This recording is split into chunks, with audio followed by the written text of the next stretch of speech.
Yay! Okay, Laura, this is special just for you. So this is just a little bit about what I learned over the weekend about how to focus on your results and what's working in your business and kind of how to get some of the magic back if some of that is missing. So on a piece of paper, I want you to draw a big star so that you have 5 points on that star. And in the middle of it, you're going to write results. So here's my paper. It's messy and it's also backwards writing, but so you know kind of what we're looking at. So the thing about focusing on your results and getting more results is oftentimes we sometimes will look at things that are going wrong. So this isn't working and this isn't working and this isn't working. But what we focus on expands, right?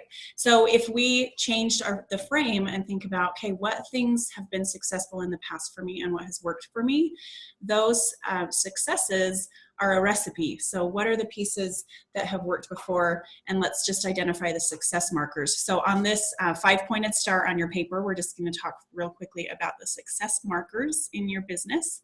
So the one at the very top, and I think it's appropriately there, is all about your self-care. Do you have a well from which to draw from? So your self-care for me and for a lot of what I like to posture on our team and with our clients is how are you starting your day? How are you ending your day? And just to, kind of shoot some ideas for you there. When you wake up in the morning, do you have just a few minutes? It really doesn't take much, but can you just, put it out that you're investing in yourself mentally, physically and spiritually, and that can mean just a couple minutes of quiet time, some meditation. It could mean some stretching if that's all you can get in physically, maybe just a little tiny bit of exercise. It could be an audiobook while you're getting ready. You could combine the two, listen to an audiobook while you exercise. So anyway, however that works for you, there's no right or wrong, but just the message that you're investing in those 3 things.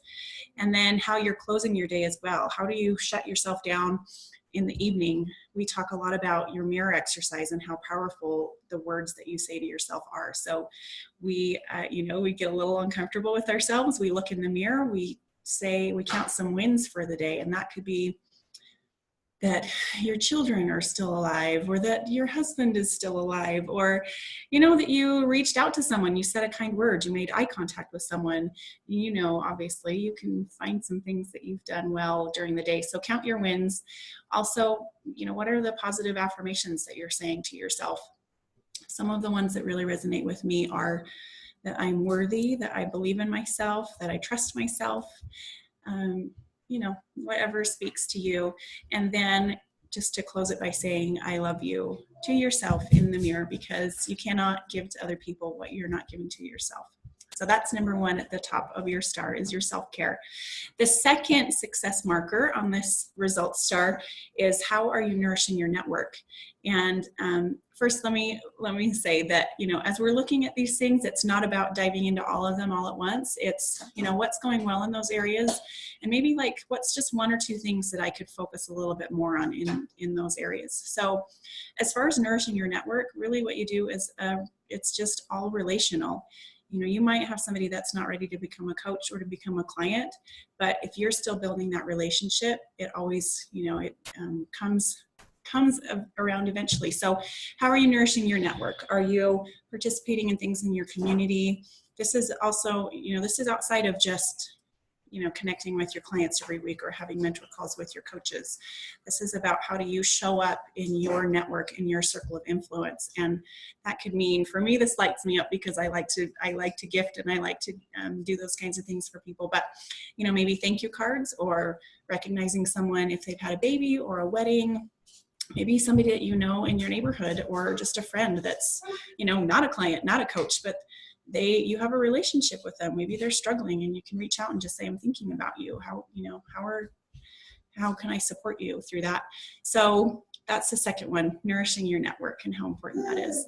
The third one is about your time and your focus. So how are you spending your time and how are you able to be focused? And one of the most effective ways that we that we can use is to do what's called time blocking. So when you're looking at your schedule throughout the week, where are those blocks of time where you can combine some things together? So for example, instead of doing like, you know, maybe a mentor call in the morning and then maybe, you know, another one the next day, or kind of having them disjointed throughout the day, if you can block those things in, do them together so that you're kind of already in that frame of mind, first of all. But then also, you know, kind of what your hours are. So it's not a sporadic, you know, I kind of just work wherever. So it just helps you kind of structure that a little bit better. So that's time and focus for your number 3. The next one is about your income producing activities. So once you have some things blocked off on your calendar, what are you filling that time with? And, you know, we all know, we've all seen the list of activities that could be, but it could be making connections and, you know, maybe spending some time at a networking event, or it could be, you know, obviously taking care of your clients. I don't know, we have a whole list and thing. My brain's not really working on those right now, but when are you going to do those action steps that are going to help you produce an income or a revenue in your business?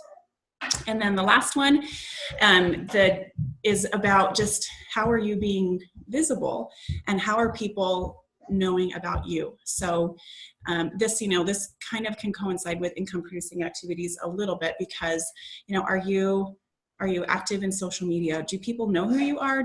Are you branding yourself as a health coach? Do they know that's actually something that you do? Maybe, you know, this is a kind of a fun one to brainstorm. Just where can you be more influential and where can you really be visible for people to see what you do? So maybe it's, you know, an Instagram account, maybe it's Pinterest, you know, maybe you write a blog. Nothing that has to be overwhelming or super huge, but just something that you're able to put out to people so that they know who you are and what you're about. So Miss Laura, those are your 5 success markers on your results star. Love you, bye.